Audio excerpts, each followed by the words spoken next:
Hello हमारे प्यारे दोस्तों, स्वागत है आप सभी लोगों का एक बार फिर से भरसोई एकेडमी में।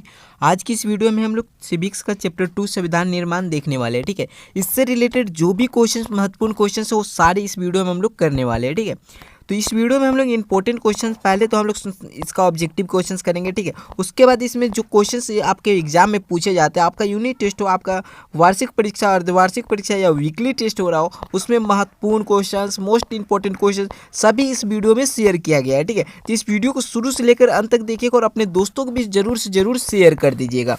ठीक है, ताकि वो लोग भी इस वीडियो का लाभ ले सके। चलिए हम लोग शुरू से 1 नंबर क्वेश्चन से स्टार्ट करते हैं, ऑब्जेक्टिव क्वेश्चन से स्टार्ट करते हैं और सब्जेक्टिव क्वेश्चन तक देखते हैं। सही आंसर क्या होगा वो सारी चीज़ हम लोग इसमें देखने वाले हैं। ठीक है, अगर इसका किसी भी ऑब्जेक्टिव क्वेश्चन का अगर आंसर आप लोगों को पहले से पता रहता है तो आप लोग उसको कमेंट कर दिया कीजिए, ताकि दूसरे बच्चे को पता रहे कि हाँ, इस बच्चे को पहले से इसका आंसर पता था। ठीक है, चलिए यहाँ पर पहला क्वेश्चन देखिए। पहला क्वेश्चन, दक्षिण अफ्रीका का लोकतांत्रिक संविधान बनाने में इनमें से कौन सा टकराव सबसे महत्वपूर्ण था।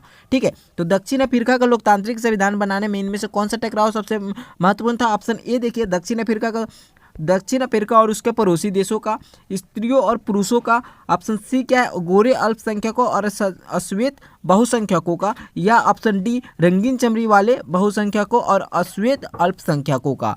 कौन सा ऑप्शन यहाँ पर सही हो जाएगा? अगर इसका आंसर पता है तो आप लोग पहले कमेंट में बता सकते हैं। ठीक है, लेकिन आंसर बताने के बाद आप लोग कमेंट मत कीजिएगा। ठीक है, आंसर बताने के बाद नहीं कीजिएगा। ठीक है, यहाँ पर देखिए सही आंसर क्या हो जाएगा। यहाँ पर सही आंसर ऑप्शन सी हो जाएगा, गोरे अल्पसंख्यक और अश्वेत बहुसंख्यक होगा। ठीक है, दक्षिण अफ्रीका में लोकतांत्रिक संविधान बनाने में इनमें से कौन सा टकराव सबसे महत्वपूर्ण था? तो गोरे अल्पसंख्यकों और अश्वेत बहुसंख्यकों का। ऑप्शन सी इसका बिल्कुल सही जवाब हो जाएगा। ठीक है, अगला क्वेश्चन देखिएगा। यहाँ पर अगला क्वेश्चन 2 नंबर क्वेश्चन है, लोकतांत्रिक संविधान में इनमें से कौन सा प्रावधान नहीं होता।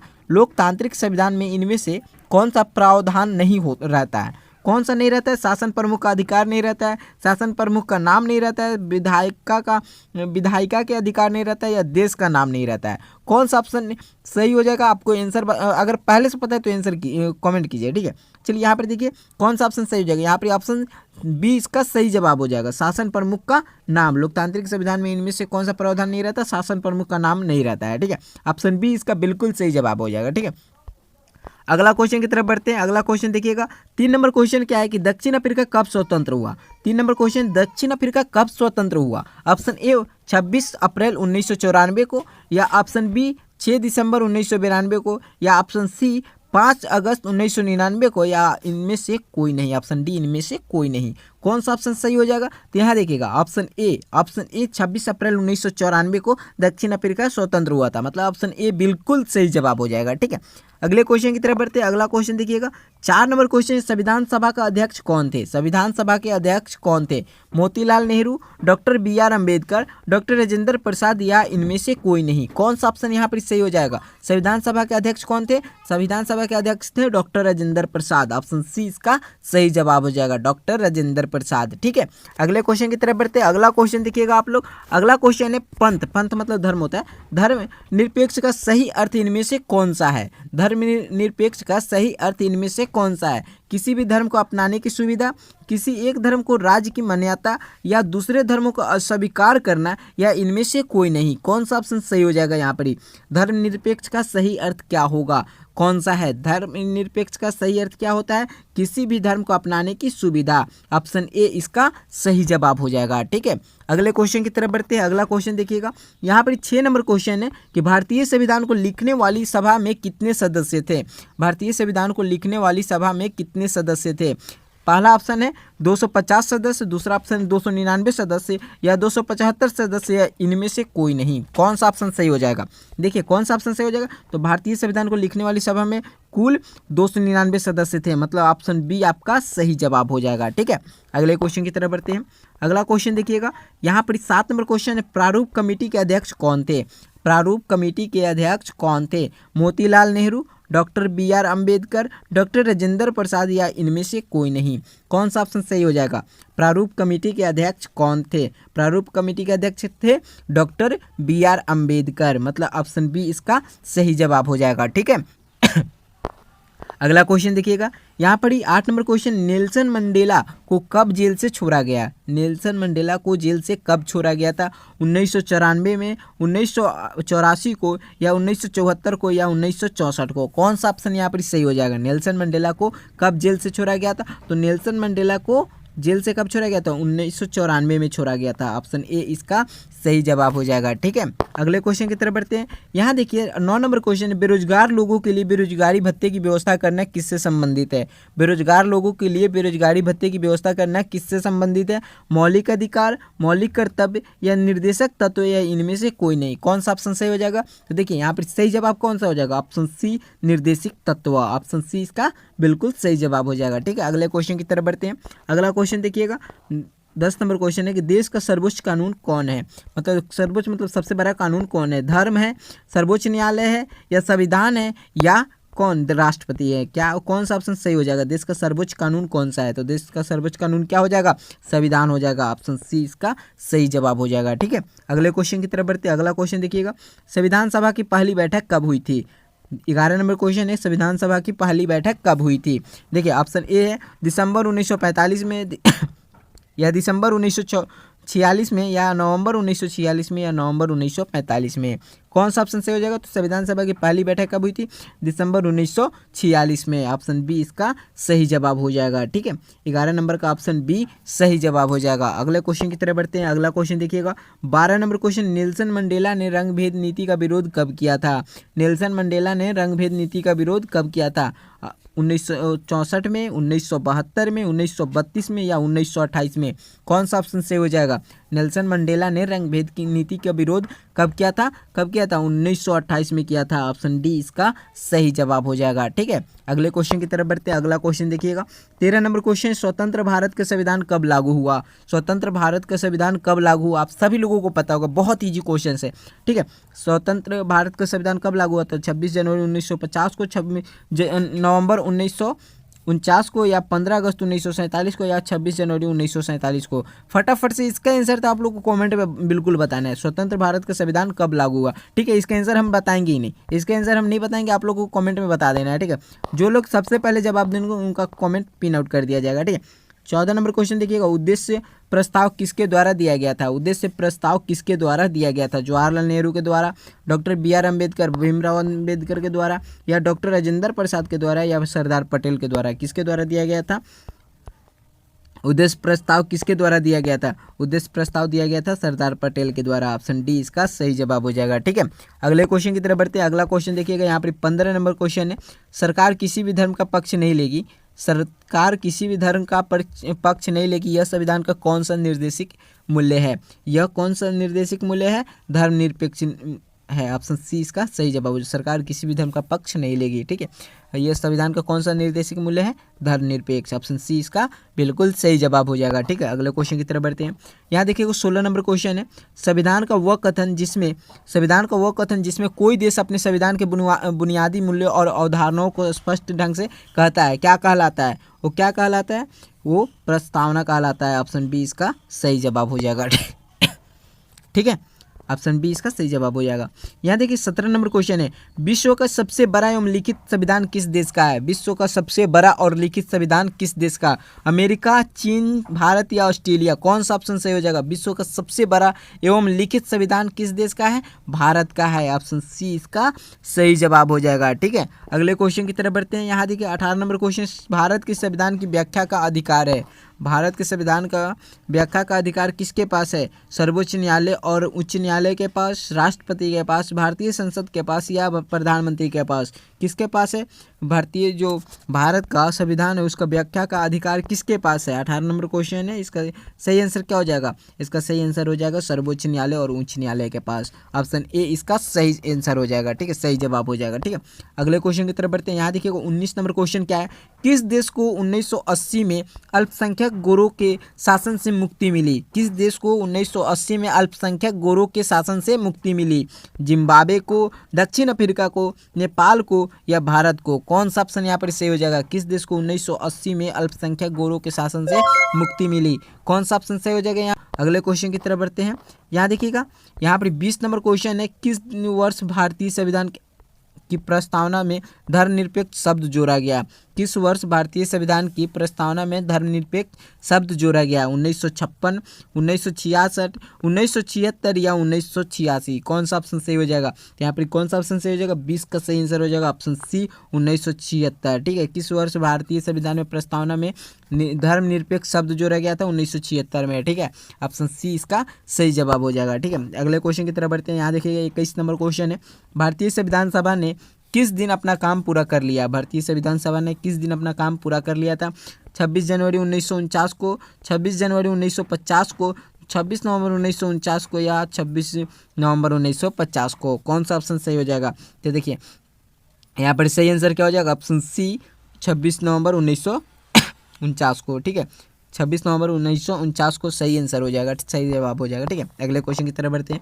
यहाँ देखिए 22 नंबर क्वेश्चन है, the long walk to freedom किसके द्वारा लिखित आत्मकथा है? The long walk to freedom किसके द्वारा लिखित आत्मकथा है? नेल्सन मंडेला के द्वारा, अब्राहम लिंकन के द्वारा, महात्मा गांधी के द्वारा या बराक ओबामा के द्वारा? कौन सा ऑप्शन सही हो जाएगा? तो यहाँ पर देखिए the long walk to freedom किसके द्वारा लिखित आत्मकथा है? नेल्सन मंडेला के द्वारा। ऑप्शन ए इसका सही जवाब हो जाएगा। ठीक है, अगले क्वेश्चन की तरफ बढ़ते हैं। अगला क्वेश्चन देखिएगा, यहाँ पर 23 नंबर क्वेश्चन है, भारत के संविधान के निर्माता कौन थे? भारत के संविधान के निर्माता कौन थे?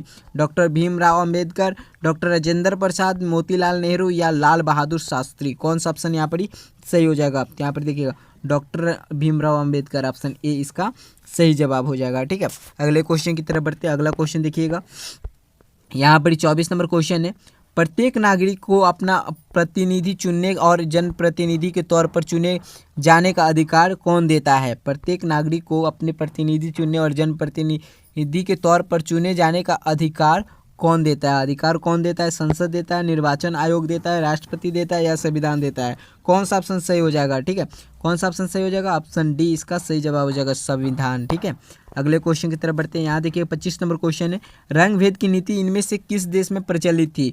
रंग भेद की नीति इनमें से किस देश में प्रचलित थी? श्रीलंका में, दक्षिण अफ्रीका में, जिम्बाब्वे में या ऑप्शन डी चीन में? कौन सा ऑप्शन सही हो जाएगा? तो रंग भेद की नीति इनमें से किस देश में प्रचलित थी? दक्षिण अफ्रीका में, ऑप्शन बी इसका सही जवाब हो जाएगा। ठीक है, अगले क्वेश्चन की तरफ बढ़ते हैं। अगला क्वेश्चन देखिए, अगला क्वेश्चन क्या है? अगला क्वेश्चन है 26 नंबर, दक्षिण अफ्रीका के प्रथम राष्ट्रपति कौन थे? दक्षिण अफ्रीका के प्रथम राष्ट्रपति कौन थे? परवेज मुशर्रफ या रॉबर्ट मुगाबे या जैकब जुमा या ऑप्शन डी नेल्सन मंडेला? दक्षिण अफ्रीका के प्रथम राष्ट्रपति कौन थे? तो इसका सही जवाब क्या हो जाएगा? Nelson Mandela. दक्षिण अफ्रीका के प्रथम राष्ट्रपति कौन थे? नेल्सन मंडेला, ऑप्शन डी इसका सही जवाब हो जाएगा। ठीक है, अगले क्वेश्चन की तरफ बढ़ते हैं।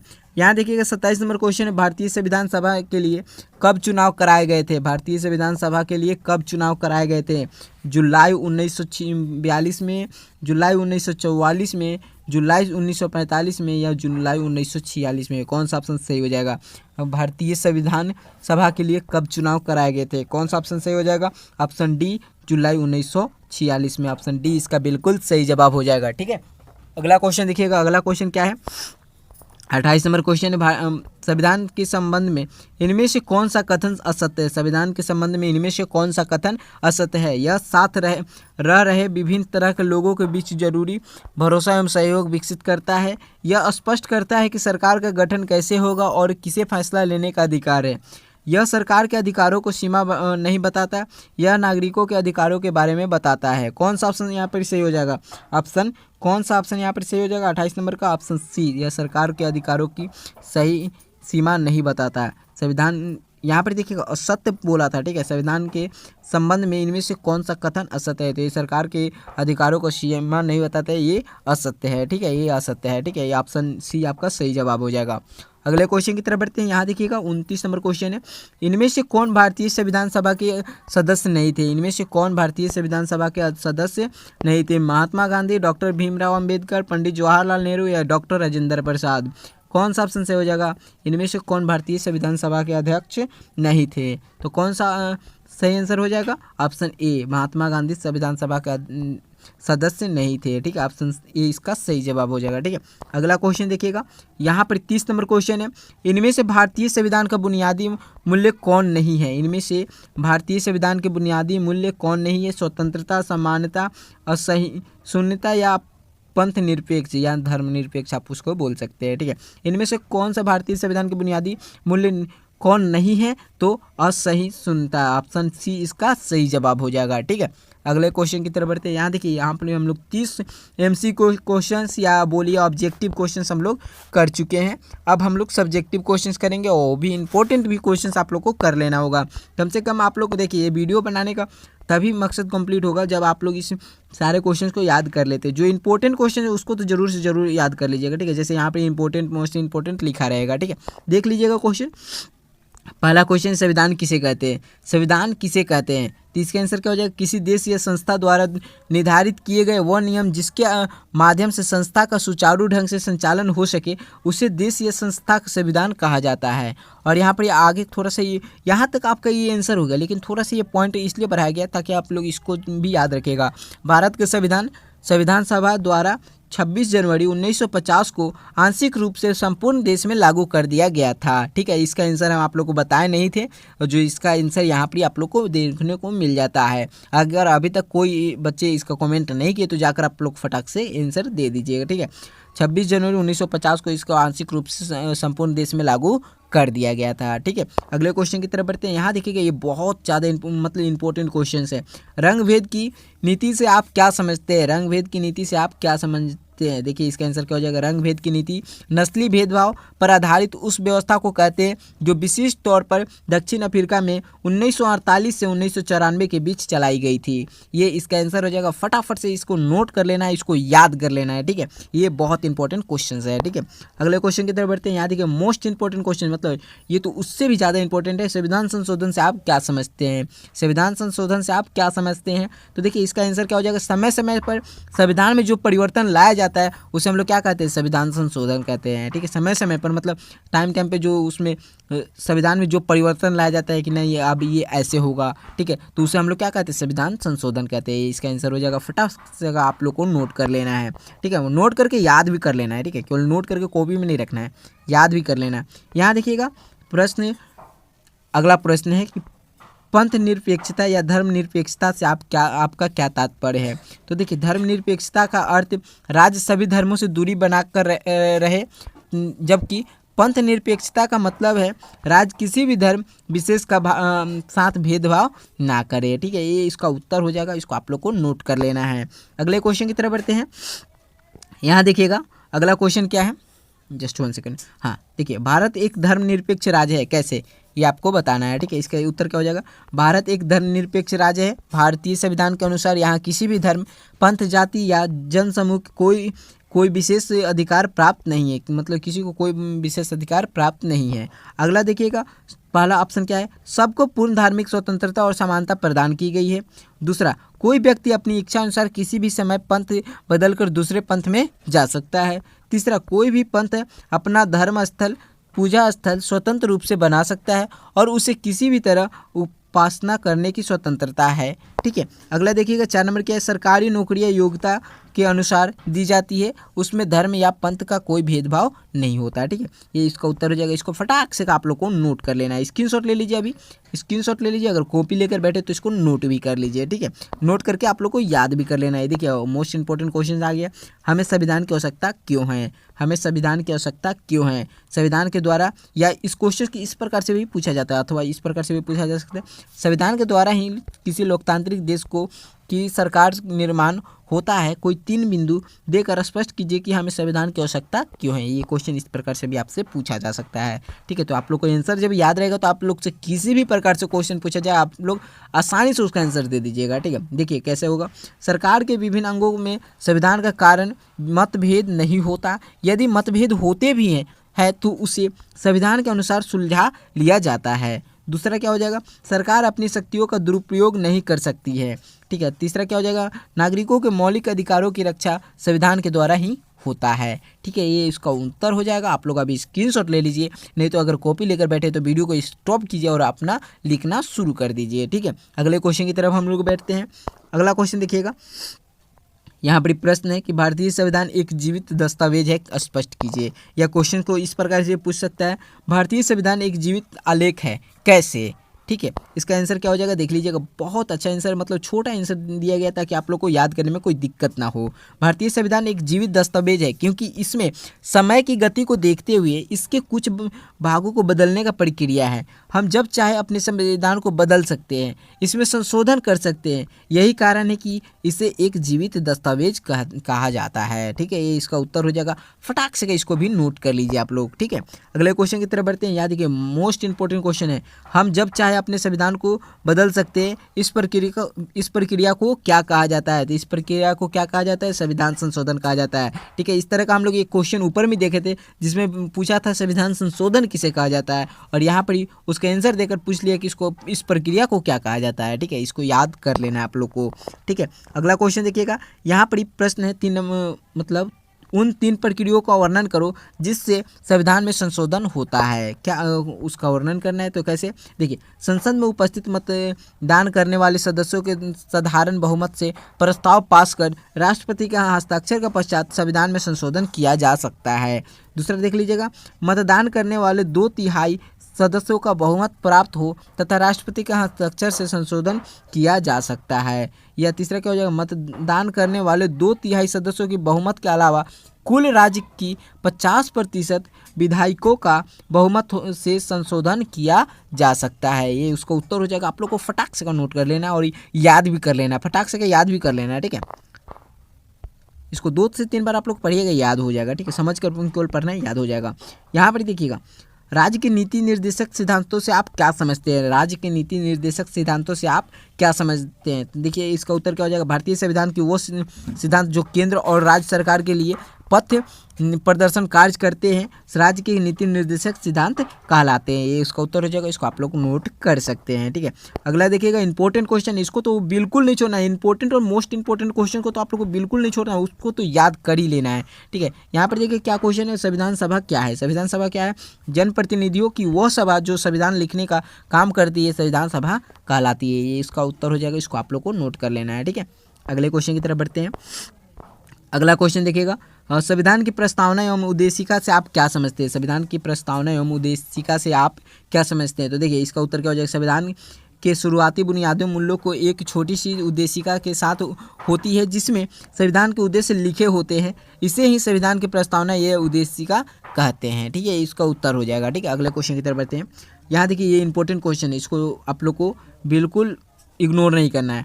संविधान सभा की पहली बैठक कब हुई थी? संविधान सभा की पहली बैठक कब हुई थी? 9 दिसंबर 1946 को। ठीक है, वहाँ पर हम लोग ऑब्जेक्टिव में दिसंबर 1946 देख रहे थे। ठीक है, यहाँ पर पूरा डेट दिया हुआ है। यहाँ पर देखिए, अगला क्वेश्चन क्या है, संविधान निर्माण के कितने दिन लगे थे? संविधान निर्माण के कितने दिन लगे थे? तो देखिए, 2 वर्ष 11 महीने और 28 दिन लगे थे। संविधान निर्माण करने में कितने दिन लगे थे? 2 वर्ष 11 महीने 28 दिन। ठीक है, ये इसको आप लोग को याद कर लेना है। ठीक है, अगला क्वेश्चन देखिएगा, संविधान लिखने वाली सभा में कितने सदस्य थे?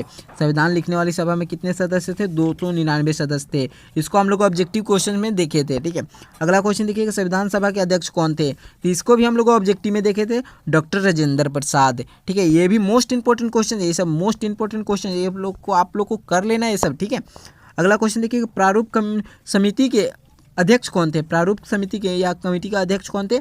ये भी मोस्ट इंपॉर्टेंट क्वेश्चन है, डॉक्टर भीमराव अंबेडकर। ये इसका उत्तर हो जाएगा। ठीक है, अगला क्वेश्चन देखिएगा, संविधान सभा को मिनी भारत यानी लघु भारत क्यों कहा जाता है? इसका क्या उत्तर हो जाएगा। तो संविधान सभा में भारत के सभी धर्मों तथा सभी समाज के लोगों को प्रतिनिधित्व दिया गया था, यही कारण है कि संविधान सभा को लघु भारत कहा जाता है। ये इसका उत्तर हो जाएगा। और बहुत बहुत धन्यवाद, आप लोग इस वीडियो को यहाँ तक देखें। ठीक है, और साथ में आप लोग को क्या करना है, इसका अगर आप लोग क्विज करना चाहते हैं तो नीचे आपको डिस्क्रिप्शन बॉक्स में इसका लिंक मिल जाएगा। वहाँ पर आप लोग को सब्जेक्टिव ऑब्जेक्टिव सभी क्वेश्चंस भी देखने को मिल जाएगा। वेबसाइट पे जाना है, वहाँ पर आप लोग को चेक योर प्रिपरेशन पे क्लिक करके अपना क्विज करके देख लीजिएगा आपका कितना नंबर आ रहा है, कितना आपका तैयारी हो चुका है। ठीक है, चलिए मिलते हैं नेक्स्ट वीडियो में। और बाकी सब काम तो आप लोग को पता है क्या करना है। ठीक है, अपने दोस्तों को भी शेयर भी कर देना, और वीडियो अच्छी लगी तो लाइक करके जाना। चैनल पर नहीं हो तो सब्सक्राइब कर लीजिएगा। बहुत बहुत धन्यवाद। जय हिंद, जय भारत।